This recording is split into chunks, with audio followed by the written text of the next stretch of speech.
आइए एक नजर डालते हैं अखबारों की क्या सुर्खियां। उस पर भी अगर बात करें जनसत्ता की, तो पाक में पुलिस ट्रेनिंग कॉलेज पर हमला, 61 की मौत, ये खबर है यहाँ पर हेडलाइंस के तौर पे। मुंहतोड़ जवाब में पाक के 2 से 3 सैनिक ढेर। सेना ने जिस तरीके से मुंहतोड़ जवाब दिया, उस खबर को भी लिया गया है। सपा में कोई यहाँ पर जिस तरीके से जोड़ तोड़ की जो यहाँ पर फॉर्मूला अपनाया जा रहा है, उस खबर को भी यहाँ पर लिया। अखिलेश पर पार्टी सुप्रीमो मौन, राम गोपाल के लिए दरवाजे बंद, इस तरीके के बयान दिए नेताजी ने। और इधर टाटा और मिस्त्री में कानूनी दाव पेच शुरू हो गया है। और सूबे में क्यों न कर दे राष्ट्रपति शासन की सिफारिश, हाईकोर्ट ने सवाल पूछे। डेंगू से मौत पर सरकार की झूठ को लेकर के अदालत की चेतावनी, दोषी अफसरों पर होनी चाहिए थी सख्त कार्रवाई। इस तरीके की बातें यहां पर निकाली गई। उत्तर प्रदेश को जिस तरीके से सियासी उथल पुथल मची हुई है, इस चीज को देखते हुए तो एक कुछ खबरें हैं जिसे तमाम अखबारों ने फ्रंट पेज पे तरजीह दी है, जगह दी हुई है। मुलायम ने फिर कहा, विधायक ही तय करेगा अगला मुख्यमंत्री, विधायक ही तय करेंगे। जब बहुमत में अगर पार्टी आती है, पार्टी को वोट मिलते हैं इतने कि वो दोबारा सरकार बनाए, तो फिर विधायक दल ही होगा जो तय करेगा कि अगला मुख्यमंत्री कौन होगा। उत्तर प्रदेश का कुछ खबरें हैं जिसे तमाम अखबारों ने फ्रंट पेज पे तरजीह दी हुई थी, बतौर हेडलाइंस रखा हुआ है। बात पाकिस्तान की कर लेते हैं। आइए, पाकिस्तान सेना लगातार जम्मू कश्मीर में सीजफायर का उल्लंघन कर रही है। आज तड़के भी नौशेरा में पाकिस्तानी सैनिकों ने गोलियां दागी हैं। जवाबी कार्रवाई में भारतीय सैनिकों ने भी अंधाधुंध गोलियां बरसाई हैं। सूत्रों के मुताबिक भारत के जवाबी हमले में पाकिस्तानी सेना के 3 जवानों की मौत हो गई है। पाकिस्तानी सैनिकों ने अंतर्राष्ट्रीय सीमा और नियंत्रण रेखा पर आरसपुरा और नौशेरा सेक्टर में भारतीय असैन्य इलाकों में फायरिंग की है, जिसमें एक ही परिवार के 6 सदस्य घायल हो गए। गांवों को भी निशाना बनाते हुए पाकिस्तान की ओर से छोटे हथियारों से गोलीबारी की गई और मोर्टार से गोले दागे गए। हाल के दिनों में पाकिस्तान की ओर से लगातार सीज फायर का उल्लंघन किया जा रहा है। हालात सीमा पर इस कदर बदतर हो गए हैं कि पाकिस्तानी रेंजर अब दिन में भी भारतीय इलाके को निशाना बनाने से बाज नहीं आ रहे हैं और रिहायशी इलाकों पर भी मोर्टार से गोले दागे जा रहे हैं।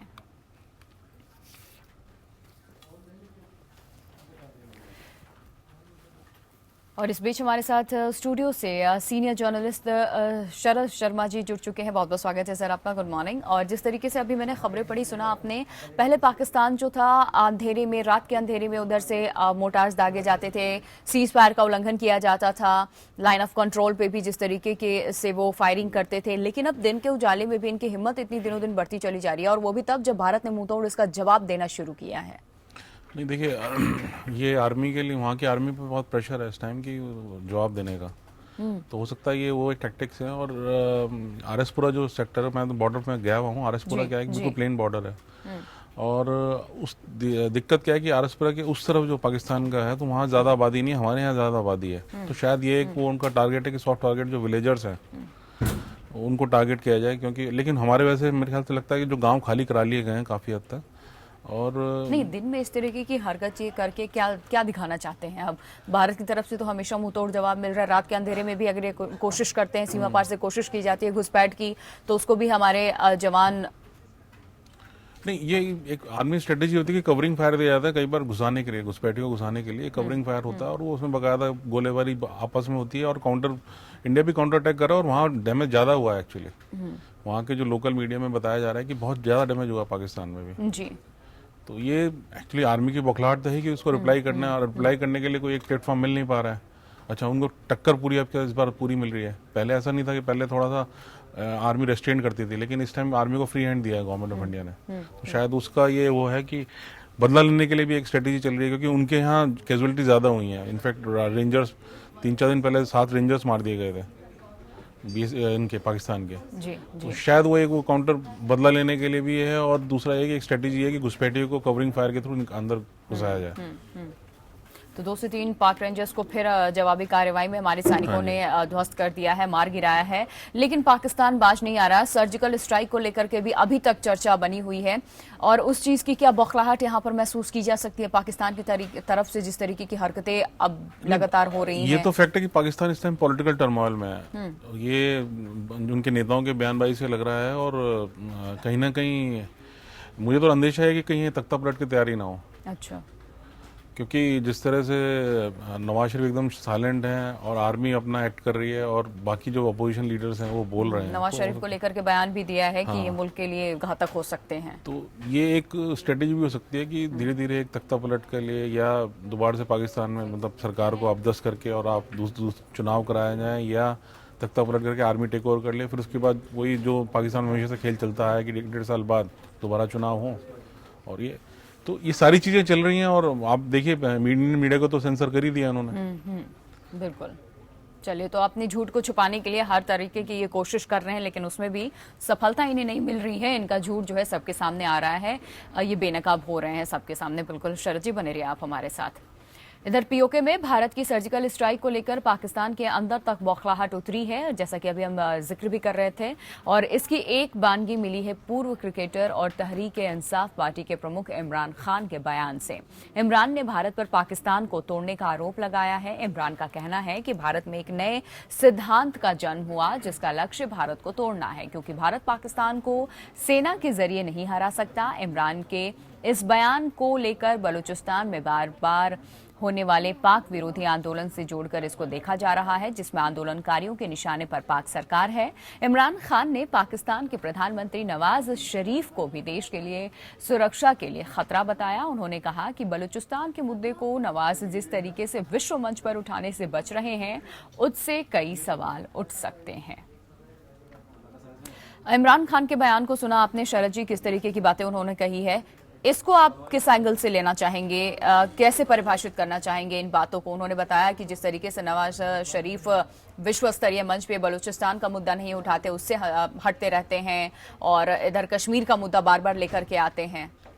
नहीं, तो देखिए इमरान खान का जो उनका जो पॉलिटिकल जो वेल्थ है, जो बेसिकली इसी रीजन में बलूचिस्तान और ये पठान रीजन में उनका काफ़ी अच्छा होल्ड है जी। तो कहीं ना कहीं मुझे लगता है कि इमरान खान भी पावर के लिए डेस्परेट है, क्योंकि बहुत दिनों से वो लोग पॉलिटिकल स्ट्रगल में हैं और उनको मतलब कहीं ना कहीं वो सत्ता में अपना हक चाहते हैं। चलिए, प्लेटफॉर्म ढूंढ रहे हैं। हाँ, तो ये एक बयानबाजी इसीलिए हो रही है, और क्योंकि उन्हें पता है कि पाकिस्तान में एक वीक प्राइम मिनिस्टर है, तो ये सब बयानबाजी, पॉलिटिकल बयानबाजी चलती है। और दूसरी बात है कि भारत हमेशा से पाकिस्तानी नेताओं के लिए एक रोजी रोटी का जरिया रहा है, कि पाकिस्तानी नेताओं की रोजी रोटी भारत एंटी भारत सेंटीमेंट पे ही पकती है, तो उसी पे ये लोग सारी स्ट्रेटेजी चल रही है। और वो एक ये it's a part of political strategy, कि उनको पॉलिटिकल गेम प्लान चल रहा है कि उनको आपस में एक दूसरे को ब्लेम करके इस इश्यू के ऊपर निकालना है।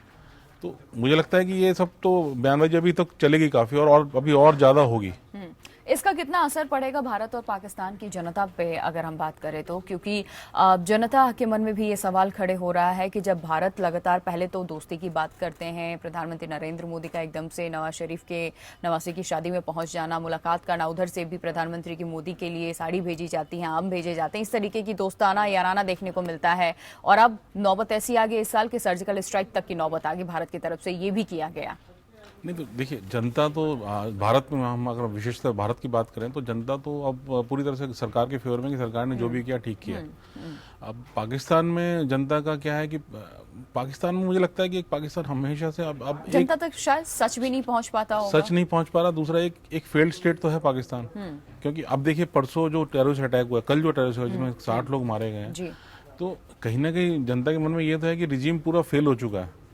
और दूसरी बात यह है कि अगर आप सेंसरशिप, मीडिया सेंसरशिप रखेंगे तो जनता को पता भी नहीं चल पाएगा चीज़ों का।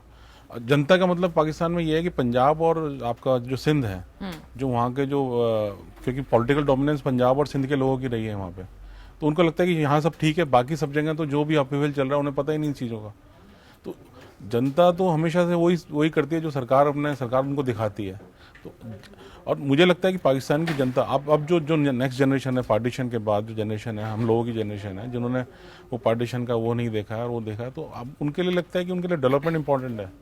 डेवलपमेंट तो इंडिया में भी जैसे यहाँ डेवलपमेंट इंपॉर्टेंट है, पाकिस्तान की जो नई जो आवाम है उसको लगता है कि डेवलपमेंट इंपॉर्टेंट है और उनको इन चीज़ों से लेना देना नहीं है। लेकिन वो परेशान है कि वहाँ का पॉलिटिकल रजीम जो है वो अभी तक उस पे लकीर पे वो सांप चला रहा था, लकीर को पीटता रहता है। साफ कर दिया जिस तरीके से उसने भारतीय मीडिया को, रेडियो को, हर एक चीज को पाकिस्तान के भीतर बैन किया है। इस चीज से ये दर्शाता है कि पाकिस्तान भी जानता है उसकी असलियत क्या है, हकीकत क्या है, तो अपनी जनता को उस चीज से दूर रखना चाहता है, अंधेरे में रखना चाहता है। क्योंकि अंतर्राष्ट्रीय मंच पे पाकिस्तान का मुद्दा उठाया जा रहा है, आतंकवाद को लेकर बातचीत हो रही है और अमेरिका भी अब ये कह चुका है कि अगर पाकिस्तान नहीं सुधरेगा तो हम अपने तरीके से इस चीज को अंजाम देंगे, लिमिट में रह करके, अपने दायरे में रह करके जितना हो सकता है हम आतंकवाद को रोकने के लिए काम करेंगे।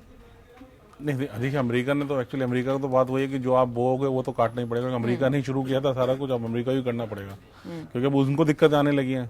आज की तारीख में मैं तो बाहर घूमता रहता हूँ तो देखा है कि पाकिस्तानी पासपोर्ट अपने आप एक नेगेटिव इम्पैक्ट है, क्योंकि पाकिस्तान का जो सिटीजन है, चाहे कि बेचारा कैसा भी है, मतलब ज़्यादातर लोग मासूम ही होते हैं, मतलब इनोसेंट ही होते हैं, उनको वहाँ पे रोका जाता है एयरपोर्ट्स पे, उनको उनकी ज़्यादा तलाशी ली जाती है। हमारे भारत का पासपोर्ट तो एक अपने आप में इज्जत की चीज़ है कि हम भारतीय हैं, तो हमें कोई दिक्कत नहीं, हमें फ्री एंट्री मिल जाती है, एक्सेस कोई दिक्कत नहीं है। लेकिन पाकिस्तान के जो आज सिटीजन है उनके लिए बड़ी दिक्कत है इस चीज़ की। तो ये तो अपने आप में पाकिस्तान के शो करता है कि पाकिस्तान एक उस कगार पे बढ़ रहा है कि एक फेल्ड स्टेट है। अच्छा, ये अब दुनिया में पता चल गया कि it's a terror state, basically terror sponsored. Terrorist camp वहाँ पे लगाए जाते हैं, उनको बढ़ावा दिया जाता है। अब ये तो वहाँ के जो शासकों को सोचना है कि हमें किस तरह से, किस दिशा में बढ़ना है, क्योंकि आर्मी का कंट्रोल कब देश तक, की छवि खराब हो रही है, आर्मी का कंट्रोल खत्म करना पड़ेगा आपको, कहीं ना कहीं कोई एक रास्ता निकालना पड़ेगा, लेकिन वो शायद नहीं हो पा रहा है। अब उसका वजह है कि पाकिस्तान की जो बेसिक फाउंडेशन है वही गड़बड़ है। बिल्कुल बिल्कुल बिल्कुल, बने रहिए शरद जी आप हमारे साथ। इधर आइए, अब बात केंद्र की सत्ता की कर लेते हैं। केंद्र की सत्ता में नरेंद्र मोदी के नेतृत्व वाली सरकार के काबिज होने के बाद से भारत में व्यापार सुगमता बढ़ाने के लिए तमाम प्रयास किए जा रहे हैं। इसके बावजूद इंटरनेशनल फाइनेंस कॉरपोरेशन की व्यापार सुगमता की रैंकिंग में भारत सिर्फ एक पायदान ऊपर चढ़ सका। लेकिन भारत की स्थिति को कमजोर करार देने वाली इस रिपोर्ट को लेकर केंद्र सरकार ने वर्ल्ड बैंक पर निशाना साधा है। सरकार का कहना है कि बीते एक साल में कारोबार को आसान बनाने के लिए करीब 1 दर्जन कदम उठाए गए हैं, लेकिन इंटरनेशनल फाइनेंस कॉरपोरेशन ने इन्हें अपने रिपोर्ट में शामिल नहीं किया। लिस्ट में भारत का स्थान 130वें पायदान पर है। देश ने निर्माण परमिट, ऋण प्राप्त करने और अन्य मानदंडों के संदर्भ में नाम मात्र या कोई सुधार नहीं किया है। वर्ल्ड बैंक की ताज़ा इन बिजनेस रिपोर्ट में भारत की स्थिति में पिछले साल में मुकाबले कई सुधार नहीं हुआ है, जिसके बारे में जिक्र किया गया था, या यूं कहे कि कोई भी सुधार नहीं हुआ जो जिक्र किए गए थे। विभिन्न मानदंडों के आधार पर भारत 190 देशों में 130वें पायदान पर था। हालांकि पिछले साल की रैंकिंग को संशोधित कर 131वें कर दिया गया था इसको, और इस लिहाज से देश ने एक पायदान का यहाँ पर सुधार दिखा है कि एक पायदान ऊपर चढ़ा है। सरकार व्यापार सुगमता के लिए प्रयास कर रही है और उसका लक्ष्य देश को शीर्ष 50 में लेकर के आना है। वर्ल्ड बैंक के सूचकांक में रैंकिंग में कोई सुधार नहीं होने को लेकर भारत सरकार ने यहाँ पर निराशा भी व्यक्त की है और कहा है कि रिपोर्ट में उन 12 प्रमुख सुधारों पर विचार नहीं किया गया जिसे सरकार कर रही थी। शरद जी, भारत में अर्थव्यवस्था को बढ़ावा देने के लिए तमाम तरीके की बातें भी हुई थी और योजनाएं भी लेकर के आई गई हैं। विश्व स्तर पे कितना भारत की इकोनॉमिक रेट क्या है, इन सारी चीज़ों को भी वित्त मंत्री अरुण जेटली ने बताया था। लेकिन जीडीपी को लेकर के भी काफ़ी चर्चाओं में रहा था कि हमारा ग्रोथ क्या है, इंटरनेशनल मार्केट में हमारी अभी किस वजह से हम ग्रोथ कर रहे हैं, आगे बढ़ रहे हैं। लेकिन वर्ल्ड बैंक की तरफ से जो ये सर्वे दिया गया है और उसमें भारत 130वें स्थान पर ही रहा, महज एक पायदान ही आगे बढ़ पाया है। इसको कैसे देखते हैं आप? देखिए, 2-3 चीज़ें हैं इसके अंदर। पहली बात है कि वर्ल्ड बैंक में एक लॉबी जो होती है वो हमेशा काम करती है, जो डेवलपिंग कंट्रीज होती हैं, जैसे हमारा देश विकासशील देश है, हमेशा उनको नेगेटिव दिखाना जरूरी होता है ताकि आप अपनी फंडिंग को जस्टिफाई कर सको। एक तो बात यह है, तो उसके लिए वो बहुत कंजर्वेटिव एस्टीमेट में लेके चलते हैं और हर चीज़ को नेगेटिव दिखाते हैं। दूसरी बात यह है कि देखिए, अर्थव्यवस्था सुधार तो हो रहा है, काम शुरू हो गया है। जीएसटी भी शायद अप्रैल तक एप्लीकेबल हो जाएगा, जो भी अब दरें हैं वो फिक्स हो जाएंगी। लेकिन ये बात भी हमें माननी पड़ेगी कि हमारे यहाँ व्यापार इतना सुगम नहीं है। आज भी एक छोटा व्यापारी जो है, उसको हर एक टैक्सेशन में, दुनिया भर की चीज़ों में, दूसरा प्रॉब्लम यह है कि आप डबल टैक्सेशन है, स्टेट का टैक्सेशन अलग है, सेंट्रल का टैक्सेशन अलग है। ये सब सारी चीजें हैं, वो दिक्कतें तो आती हैं। और अच्छा, जीएसटी के बाद इसमें कुछ सुधार होगा? जीएसटी के बाद ये एक यूनिफॉर्मिटी आ जाएगी इसमें, क्योंकि जीएसटी एक यूनिफाइड रेट होगा पूरे इंडिया अक्रॉस द कंट्री, वो एक ही रेट होगा। उससे शायद बहुत फर्क पड़ जाए, और लेकिन दिक्कत वही है कि हमें वो प्रॉपर इंफ्रास्ट्रक्चर क्रिएट करना पड़ेगा। बिल्कुल। अभी दिक्कत क्या है कि हमारे एक फेडरल स्ट्रक्चर, तो उसमें क्या है कि स्टेट की पॉलिसी अलग है, सेंट्रल पॉलिसी अलग है, तो उसमें क्या होता है, कई बार एक कॉन्ट्रडिक्शन होता है। और जो हमारा जो ट्रांसपेरेंसी ब्यूरोक्रेसी नहीं रहती है। जो ब्यूरोक्रेसी है, कम से कम जो लोअर लेवल की ब्यूरोक्रेसी है, वो इस चीज़ का फ़ायदा उठाती है। बिल्कुल। वो बेसिकली जो छोटा बिजनेसमैन है वो उसको हेरासमेंट करते हैं। तो ये भी हमें खुद से आईना देखने की ज़रूरत है कि हमें ये सब चीज़ें खुद सोचनी पड़ेंगी, क्योंकि हम जानते हैं कि अंदर से हमारे यहाँ बिजनेस करना, आज भी बिजनेस जो आदमी करता है तो उसके लिए एकदम से शुरू हो जाता है कि शायद वो इंटरनेशनल मार्केट में अगर हम अपनी पकड़ मजबूत चाहते हैं तो पहले हमें अपने देश को ही मजबूत करना पड़ेगा, बेसिक चीजें सुधारनी पड़ेंगी। आज भी हमारा मैन्युफैक्चरिंग पे जोर है ही नहीं। मैन्युफैक्चरिंग इम्प्रूव होगी तभी हम लोगों का जीडीपी इम्प्रूव होगा और उस हिसाब से हम लोग आगे मार्केट में कम्पीट कर पाएंगे, ग्लोबल मार्केट में। बिल्कुल बने रहे शरद जी आप हमारे साथ। समाजवादी पार्टी के मुखिया मुलायम सिंह यादव ने साफ कर दिया है कि उनके उत्तराधिकारी और पार्टी में नंबर 2 केवल और केवल अखिलेश यादव ही हैं। मुलायम सिंह ने सोमवार को पार्टी विधायकों और पदाधिकारियों की बैठक में सूबे के मुख्यमंत्री और अपने बेटे अखिलेश की खूब यहां पर बड़ाई की थी, लेकिन दिन बदला तो मंगलवार को मुलायम भी बदलते नजर आए और पार्टी मुख्यालय पर आयोजित एक प्रेस कॉन्फ्रेंस में उन्होंने साफ कर दिया कि अब जो कुछ है अखिलेश ही है। अब अखिलेश के सामने खुला मैदान है, काम कर जनता के बीच छवि सुधारने का पूरा मौका है अखिलेश यादव के सामने। अखिलेश चाचा के मुकाबले मजबूत होकर उभरे हैं। हाँ, अगर परिवार की छवि सुधारना चाहते हैं तो चाचा शिवपाल और उनके करीबी मंत्रियों की बहाली का फैसला कर सकते हैं अखिलेश यादव, लेकिन अखिलेश के साथ दुविधा यह है कि इससे मुख्यमंत्री के तौर पर उनकी खुद की छवि को नुकसान होगा। माना यह भी जा रहा है कि नेताजी की सलाह तो यही है कि बर्खास्तगी को वापस लिया जाए। वैसे मुलायमवादी अमर सिंह ने अपने अमर प्रेम को दर्शा नेताजी ने साफ कर दिया है कि अमर सिंह उनके दिल में रहेंगे, चाहे दिल में उन्हें सम्मान मिले ना मिले। तो मुलायम सिंह यादव के दिल में अमर सिंह हमेशा रहेंगे, चाहे दल उन्हें सम्मानित करे या ना करे।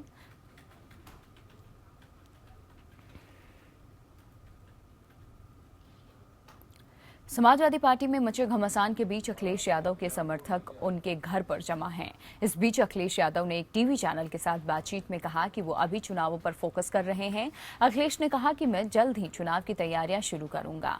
अखिलेश यादव ने कहा कि उनके लिए उत्तर प्रदेश का हित सर्वोपरि है और जो बातें उनके बस में है और वश के बाहर हैं उसको वो नहीं करना चाहते हैं और उसकी चिंता भी वो नहीं करते हैं। हालांकि जो बस में है बस उसी पर वो फोकस करेंगे। हालांकि अखिलेश ने ये जरूर कहा है कि वो 5 नवंबर को पार्टी की रजत जयंती समारोह में हिस्सा लेंगे। शरद जी, एक बात तो चलिए स्पष्ट हो गया, साफ हो गई। जब 5 नवंबर का जिक्र किया गया, पार्टी के कार्यक्रम में हिस्सा लेंगे या नहीं, रजत जयंती समारोह में हिस्सा लेंगे या नहीं, तो ये चीज अखिलेश यादव ने स्पष्ट कर दिया। इससे पहले इसके लिए भी नाराज चल रहे थे वो। देखिए, समाजवादी पार्टी में 2-3 चीज़ें तो तय है कि उनको अंदर से पार्टी में सबको पता है कि हम लोग इस बार सत्ता में नहीं आ रहे हैं, वापसी नहीं हो रही है। अब होती है कि पार्टी के अंदर वर्चस्व की एक लड़ाई चल रही है कि आफ्टर 2017 के बाद पार्टी को संभालेगा कौन। तो कहीं ना कहीं वहाँ पे मुलायम सिंह यादव जी का एक बड़ा अच्छा उन्होंने ये किया है कि उनको ये समझ में आया कि हमें, अगर मुझे खुद वो उनका एक तंज रहा है हमेशा जीवन में कि वो प्रधानमंत्री नहीं बन पाया, राष्ट्रीय राजनीति में इतने सक्रिय रहने के बावजूद भी वो प्रधानमंत्री नहीं बन पाया। तो कहीं ना कहीं उनको लग रहा है कि मेरा जो बेटा है वो राष्ट्रीय राजनीति के लिए एक ऑल्टरनेटिव साबित हो सकता है, क्योंकि अभी उसमें यंग है और संभावनाएं बहुत है और उन्होंने अपना प्रूव भी करके दिखाया है कि 1 साल में उन्होंने जो काम किए हैं। तो उनको ये लग रहा है कहीं ना कहीं मुझे अपने बेटे को इस्टेब्लिश करना है राष्ट्रीय राजनीति में। तो ये एक कवायद है सारी कि पार्टी के अंदर वर्चस्व अगर हो जाएगा अखिलेश यादव का बाद में, तो अपने आप में चीज़ें अपने आप में सुगम हो जाएंगी और उन्हें यही पता है कि अब जो पार्टी है वो किसी जाति या किसी संप्रदाय के वर्ग के साथ रह के अगर आप कर सकते हो तो आप नेशनल पॉलिटिक्स में नहीं आ सकते हो जी। तो कहीं ना कहीं एक कवायद है और वो उसमें मुलायम सिंह जी कामयाब भी हो गए हैं। इस कवायद में आप बता रहे हैं कि चलिए ठीक है, पार्टी के भीतर सब कुछ ये तय है और होना कुछ नहीं है, आखिर में यही होगा कि ये सारे एकजुट हो जाएंगे, लेकिन पार्टी की छवि को तो नुकसान पहुंच रहा है। देखिए, ये टेम्परेरी चीज़ होती है, राजनीति में चुनाव होते हैं, चुनाव में अगर पार्टी हार जाती है तो छवि को नुकसान होगा, फिर दोबारा से ब्लेम गेम होगा एक दूसरे के ऊपर और बहुत से लोगों के ऊपर गाज गिरेगी इसकी, ये फैक्ट है। अब ये है कि अब आगे के लिए पार्टी क्या राजनीति जो होगी वो क्या होगी। अच्छा, क्या लगता है अखिलेश यादव जिन्होंने मंत्रिमंडल से बर्खास्त किया है मंत्रियों को, उनकी वापसी कराएंगे? अभी तो कहना मुश्किल है क्योंकि अभी तो नहीं करेंगे, हो सकता है 1-8 महीने में जैसे होता है। अब तो वैसे भी अगर मेरे ख्याल नवंबर में इलेक्शन का अनाउंसमेंट हो जाएगा तो आचार संहिता आ जाएगी, तो वो कुछ मतलब नहीं रहता इन चीज़ों का, बर्खास्तगी होगी कि नहीं होगी और वो उसको वापस लिया जाएगा। लेकिन मुझे लगता है कि ग्रेजुअली वो कर लेंगे, बर्खास्त वापस हो जाएगी। अच्छा। लेकिन ये है कि आफ्टर जो इलेक्शन जो होगा उसके बाद जो होगा कंट्रोल पार्टी का जिसका होगा वही फिर आगे राजनीति करेगा, समाजवादी पार्टी की। मुलायम सिंह यादव ने भी एक बात यहाँ पर स्पष्ट किया है कि सीएम अखिलेश यादव के हाथ में ही ये फैसला है कि मंत्रियों की वापसी कराएंगे या नहीं कराएंगे। हाँ, तो एक तरह से उन्होंने उनको दे दिया है कि भाई दे आप दिया ही है। तो है। लेकिन जिस तरीके से सीएम अखिलेश ने जो रुख अख्तियार कर रखा है, जो तेवर इन्होंने दिखाए थे, इसके पहले भी दिखाया था, गायत्री प्रसाद प्रजापति को जब बाहर का उस वक्त रास्ता दिखाया तो मुलायम सिंह ने उनकी वापसी कराई थी। लेकिन इस बार नेताजी भी शांत बैठे हैं, यानी कि ये इशारा कर रहा है कि इस बार अखिलेश यादव इस मूड में बिल्कुल भी नहीं है कि मंत्रियों की वापसी हो।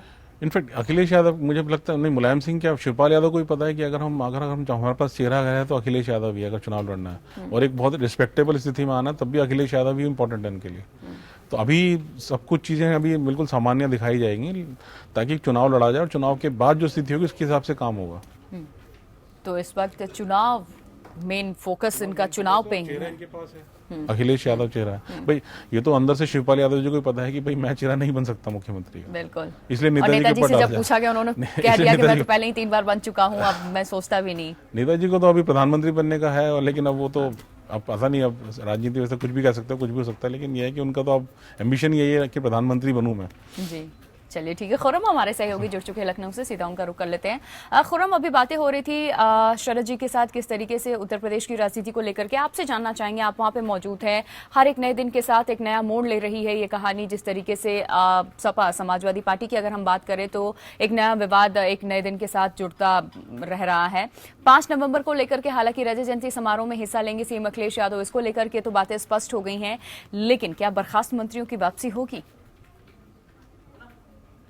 बहुत मुश्किल लग रहा है प्रिया, क्योंकि अखिलेश यादव को अपनी इमेज की फिक्र है।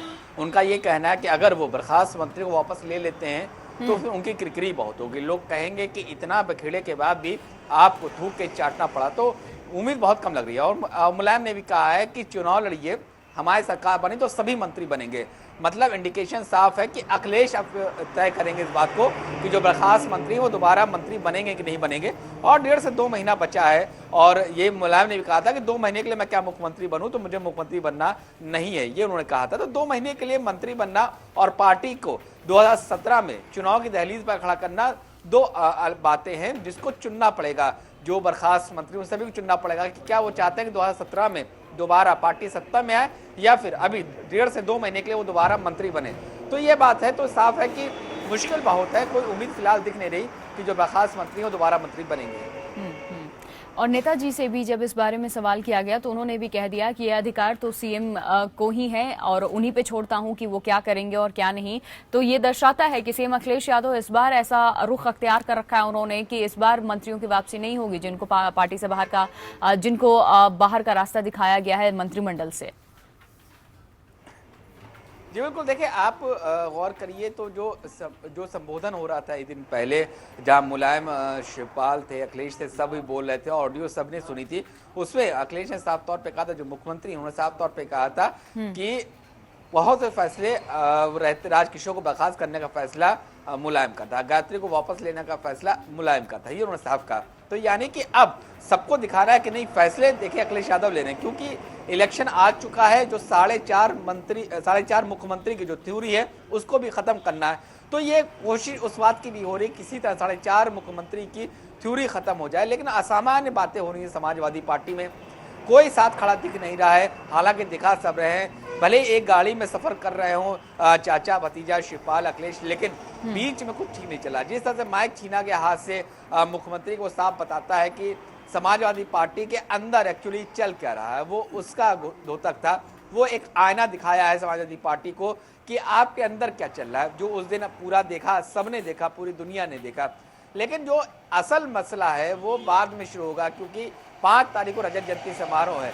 उसमें क्या क्वेश्चंस बैठती हैं, उसमें बर्खास्त मंत्री क्या करते हैं, उसमें अखिलेश के समर्थक क्या करते हैं, उसमें शिवपाल के समर्थक क्या करते हैं, और ख़ास बात अगर अमर सिंह आते हैं तो फिर आजम खान क्या करते हैं। ये 5 तारीख को देखने वाली बात होगी। लेकिन एक बात बिल्कुल साफ है कि मुलायम सिंह यादव ये चाहते हैं कि सब कुछ खत्म हो जाए मामला, भले ही इलेक्शन के बाद हो, लेकिन फिलहाल खत्म हो ताकि चुनाव में जा सके। और कार्यकर्ता, अब 2 कैंप साफ तौर पे दिख रहे हैं, तो टिकट बंटवारे में भी दिक्कत आनी है, कैंपेन में दिक्कत आनी है, और साथ ही जो प्रत्याशी हैं उनको चुनाव लड़ने में भी दिक्कत आ रही है, क्योंकि कैंपिंग साफ तौर पे दिख रही है कि हम अखिलेश कैंप के हैं, हम शिवपाल सिंह यादव के कैंप के हैं। ये बात अब सामने खुलकर कही जा रही है और जिस तरीके से दोनों समर्थक पार्टी कार्यालय के बाहर भिड़े थे उसको कैसे काबू में ले जाए, इसके लिए तीनों को मिलकर बहुत मेहनत करनी पड़ेगी। बिल्कुल, और नेताजी ने एक बार फिर कह दिया है कि विधायक ही तय करेंगे कि अगला मुख्यमंत्री कौन होगा।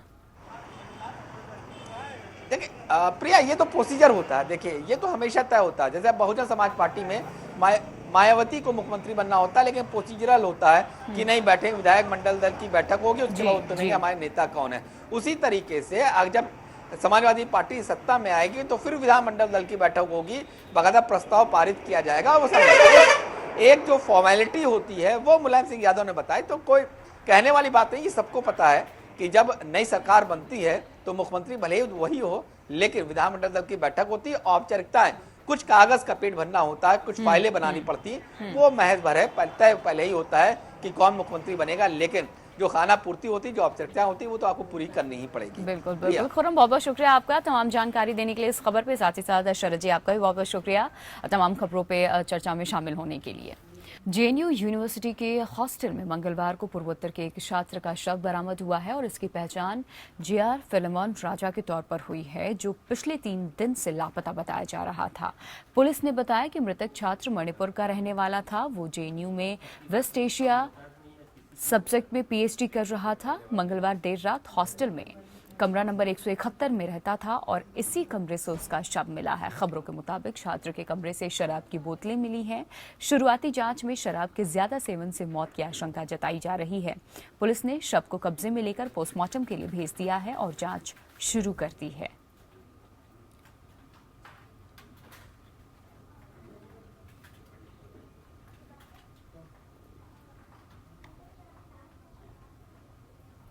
इधर साइरस मिस्त्री को हटाए जाने के मामले में टाटा सन्स ने supreme court, Bombay high court और कंपनी लॉ ट्रिब्यूनल में केवियट दाखिल की है। यानी टाटा सन्स ने कहा है कि इन तीनों जगहों पर अगर उसके फैसले को चुनौती दी जाती है तो उसका पक्ष भी सुना जाए।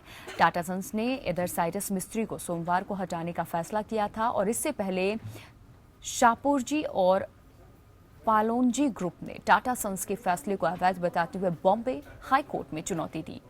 चयन समिति ने 4 महीनों के लिए रतन टाटा को अंतरिम चेयरमैन नियुक्त किया। अब नया चेयरमैन कौन होगा, इसका फैसला करने के लिए एक समिति बना दी गई है। साइरस मिस्त्री को हटाने के पीछे 3 बड़ी वजह मानी जा रही है। सूत्रों के मुताबिक उनको हटाने का एक कारण ये था कि वो सिर्फ मुनाफा कमा रही कंपनियों पर फोकस कर रहे थे, जबकि टाटा सन्स का लगातार गिरता प्रदर्शन भी उनके हटाए जाने का कारण बना।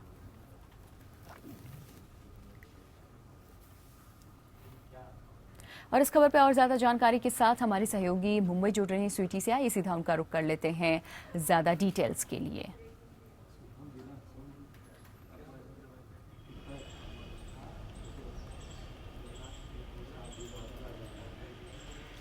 जी बिल्कुल, एक हलचल दिखाई पड़ रही है टाटा कंपनी में। अगर बात करें तो साइरस मिस्त्री को जैसे ही चेयरमैन पद से हटा देने के बाद जो टाटा कंपनी का रुख आ रहा है मीडिया के सामने, उसे पता चल रहा है कि कहीं ना कहीं टाटा कंपनी या फिर टाटा कंपनी के भी जितने भी जो सक्सेसर हो या फिर रतन टाटा खुद हो, वो सावधानी बरत रहे हैं और एक खबरदारी ले रहे हैं। और इसीलिए जो है बॉम्बे हाई कोर्ट की बात करें या फिर सुप्रीम कोर्ट की बात करें या फिर लॉ ट्रिब्यूनल की बात करें, वहाँ पर टाटा कंपनी और टाटा कंपनी समूह के सदस्य ने चेतावनी पत्र दर्ज किया है। ऐसे में ये साफ हो चुका है कि अगर साइरस मिस्त्री, जिन्हें अभी चेयरमैन पद से हटा दिया गया है टाटा कंपनी से, तो वो कुछ लीगल एक्शन अगर किसी टाटा कंपनी पर लेते हैं या फिर टाटा कंपनी के सदस्य पर लेते हैं, तो इसीलिए जो है ये केवियट फाइल किया गया है ताकि वो कोई लीगल एक्शन ना ले सके। लेकिन अब तक जो है ये साफ नहीं हो पाया है कि साइरस मिस्त्री को क्यों निकाल दिया गया था। हालांकि जो टाटा कंपनी के लीगल एडवाइजर है, उन्होंने बताया था कि साइरस मिस्त्री और टाटा कंपनी की जो ट्रस्ट है या फिर जो कहे जो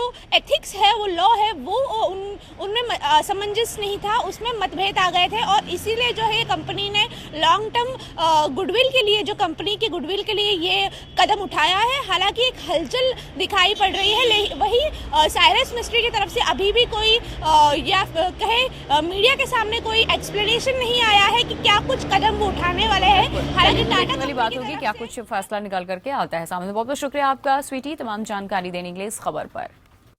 आइए अब सीधा रुख कर लेते हैं अपने सहयोगी अनंत का, जो इस वक्त हमारे साथ जुड़ रहे हैं बिहार की खबरों पर ज्यादा जानकारी के साथ। बिल्कुल प्रिया, बिहार की 3 बड़ी खबरों की अगर बात करते हैं तो पहली खबर आती है जो कि सुशील मोदी पर निशाना साधा है तेज प्रताप यादव ने, और उसके कुछ ही वक्त बाद लालू प्रसाद यादव ने। उसका दूसरी खबर की बात करते हैं तो उसके बाद विस्तार से बताएंगे हम दर्शकों को। दूसरी खबर की बात करते हैं तो बिहार पहला राज्य बन गया देश में जहां पर लकड़ी की ई मंडी शुरू हुई है। और तीसरी जो अहम खबर बिहार वासियों के लिए एक बेहतर खुशखबरी वाली खबर है कि एयरटेल ने पहला अपना 4G बिहार के अंदर लॉन्च कर दिया है, जो कि कुछ क्षेत्रों में अभी अवेलेबल रहेगा। पहली खबर की अगर बात करते हैं प्रिया, जहां पे कि सुशील मोदी को पर निशाना साधा गया था। बता दें कि तेजस्वी यादव ने कुछ वक्त पहले अपना व्हाट्सएप नंबर जारी किया था, जिसमें कि तमाम चीजों के बारे में उन्होंने कहा था कि आप यहां पर किसी भी चीज की शिकायत को लेकर मुझसे सीधा संपर्क कर सकते हैं। तो उसमें तकरीबन प्रिया जो आंकड़ों के हिसाब से चीजें सामने आई थी कि 40,000 से ज्यादा शादी के प्रपोजल तेजस्वी यादव के ऊपर आए थे, जिसमें कि सुशील मोदी ने उनको नसीहत दी थी। इसी बात से खफा होकर तेज प्रताप यादव ने सुशील मोदी को सीधे तौर पर निशाना साधा था और मुखर होकर कहा था कि इस बात की चिंता के लिए हमारे माँ बाप हमारे पास हैं, लेकिन आप अपने बेटे की चिंता कीजिए। उसके कुछ ही वक्त बाद लालू प्रसाद यादव ने भी सुशील मोदी पर निशाना साधा। उन्होंने कहा कि लालू प्रसाद यादव ने कहा कि सुशील मोदी के मुंह में शायद खुजली हो गई है। लालू प्रसाद यादव जो कि अपने बयानों के लिए जाने जाते हैं और हास्यास्पद बयान उनके अक्सर रहते हैं जो कि चर्चा का विषय बन जाते हैं, ऐसा एक बयान ये रहा है। दूसरी खबर की बात करते हैं प्रिया अगर तो खुद पर्यावरण मंत्री बिहार के वन मंत्री तेज प्रताप यादव ने ही एक ई मंडी का उद्घाटन किया है। और ई मंडी का मुख्य उद्देश्य ये है कि जो छोटे किसान हैं, जो छोटे विक्रेता हैं और बड़े बाजार के बीच से जो बिचौलिए होते हैं उनकी भूमिका को खत्म किया जाए ताकि बेहतर मुनाफा कमा सके। साथ ही साथ इस ई मंडी के जरिए जो कि सी मैप करके कंपनी है लखनऊ की, जिसके साथ टाइप किया गया है इस ई मंडी का मुख्य उद्देश्य ये भी होगा कि जितनी लकड़ी की उपयोगिता है और लकड़ी की गुणवत्ता को बढ़ाने के लिए किसानों को बेहतर उपाय दिए जाएंगे, उनके तक बेहतर टेक्नोलॉजी पहुंचाई जाएगी ताकि छोटे छोटे किसान भी एक बेहतर अपना रोजगार के रूप में इस चीज को अपना सके। और ई मंडी के आ जाने से न सिर्फ सरकार के राजस्व को मुनाफा होगा, जो कर चोरी है उसकी रोक लगेगी, बल्कि साथ ही साथ छोटे किसानों को बेहतर मुनाफे के तौर पर भी ई मंडी एक बेहतर कारगर उपाय साबित हो सकती है। और तीसरी खबर की बात करते हैं तो छठ के मौके से ठीक पहले एयरटेल ने खुशखबरी दी है बिहार वासियों को, क्योंकि गया, पटना, भागलपुर और साथ ही साथ 2-3 जिले और हैं जिनमें की 4G सेवा शुरू कर दी गई है। फास्ट डाउनलोडिंग होगी, इंटरनेट का बेहतर उपयोग कर पाएंगे। टेक्नोलॉजी का वर्ड जो है जिसमें कि बिहार लगातार अब आगे बढ़ने की कोशिश दोबारा कर सकेगा। बिल्कुल, बहुत बहुत शुक्रिया अनंत आपका तमाम जानकारी देने के लिए, बिहार की बड़ी खबरों को लेकर के हमारे दर्शकों को रूबरू कराने के लिए, अवगत कराने के लिए बहुत बहुत शुक्रिया आपका। और आइए अब सीधा झारखंड की खबरों की ओर रुख कर लेते हैं। रांची से इस बीच हमारे सहयोगी जुड़ रहे हैं ज्ञान रंजन, उनसे जानते हैं कि आज झारखंड में कौन सी वो खबरें हैं जो सुर्खियां बटोरने वाली हैं।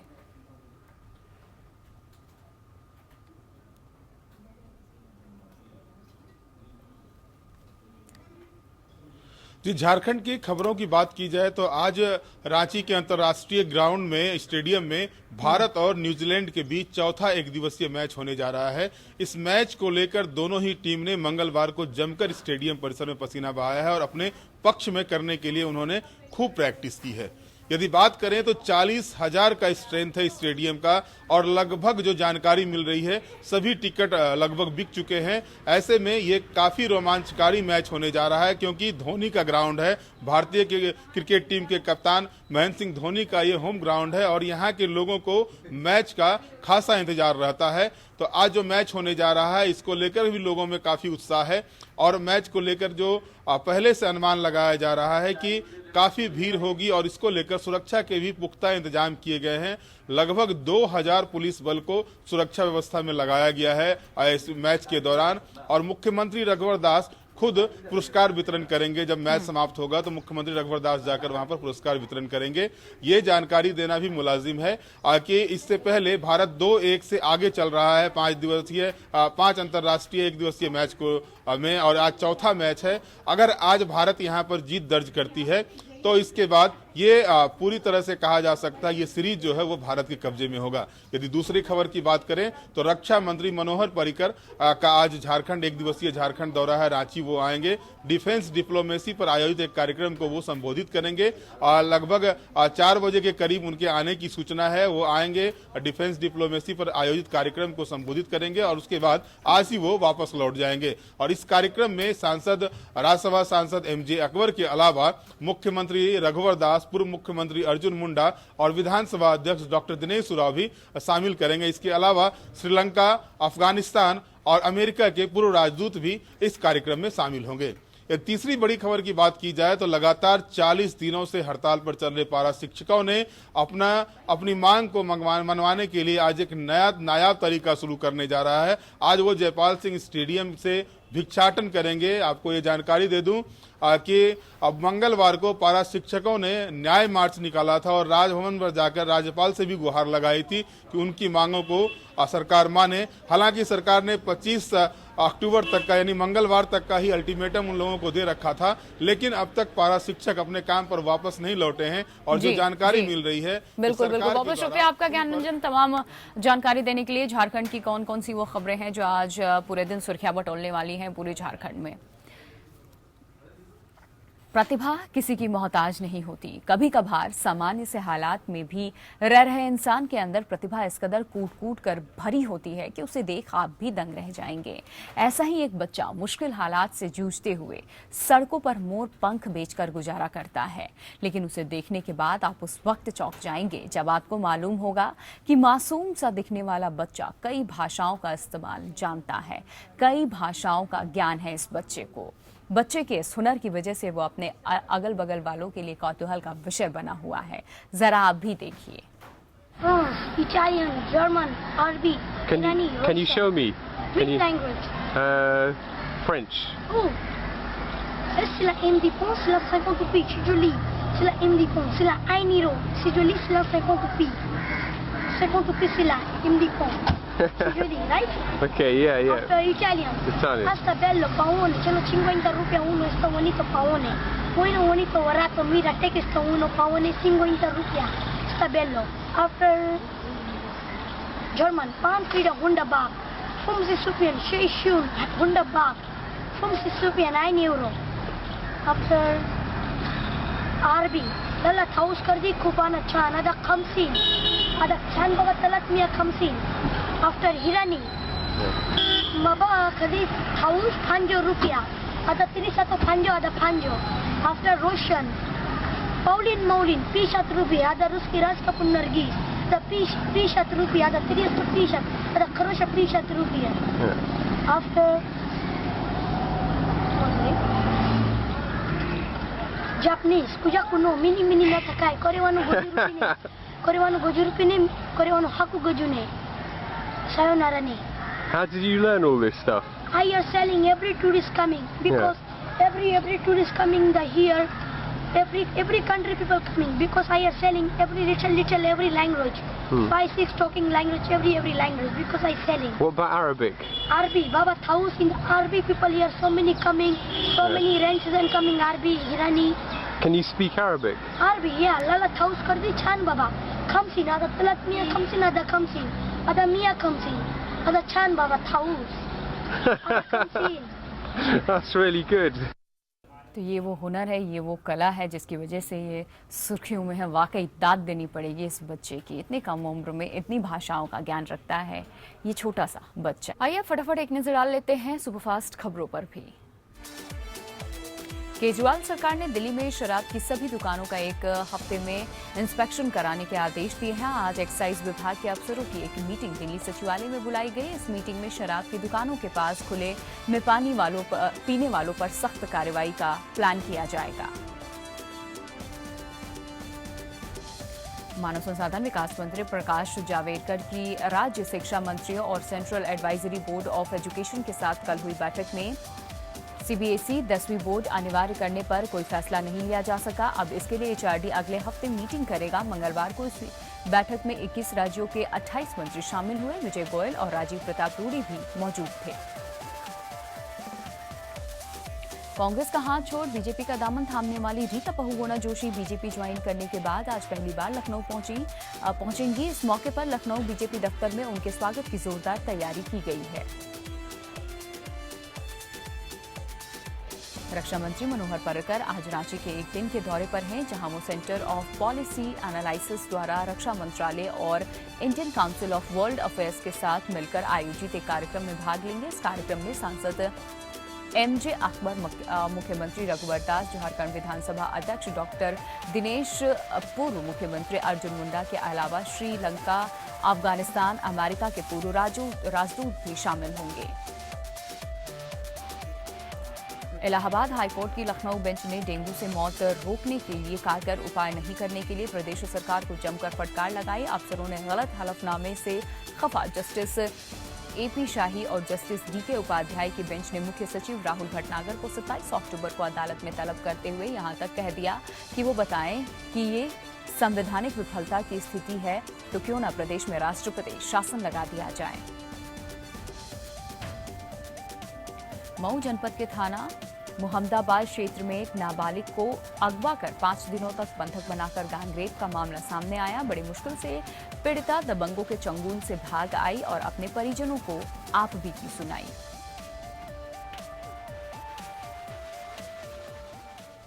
और आइए अब खेल जगत की बात कर लें। न्यूजीलैंड के खिलाफ 5 मैचों की वनडे सीरीज का चौथा मैच टीम इंडिया के कैप्टन कूल महेंद्र सिंह धोनी के घर यानी कि रांची में आज हो रहा है, जिसे जीतकर वो एक मैच पहले ही भारत की सीरीज पर कब्जा दिलाने के इरादे से मैदान में उतरेंगे।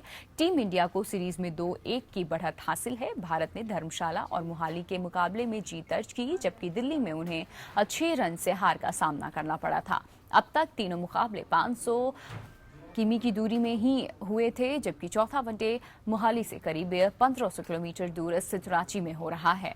आज रांची में दोपहर 1:30 बजे से शुरू होने वाला मुकाबला भारत को जहां सीरीज में जीत दिला सकता है, तो वहीं न्यूजीलैंड के लिए यह हार उन्हें इस दौर से खाली हाथ लौटने पर मजबूर करेगा।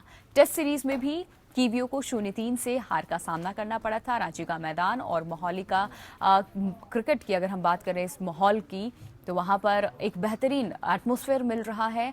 धोनी का घरेलू मैदान होने की वजह से उनसे काफ़ी उम्मीदें भी होंगी, और वो भी तब जब माही ने मोहाली में शानदार पारी खेलते हुए टीम इंडिया को जीत दिलाने में अहम भूमिका निभाई थी।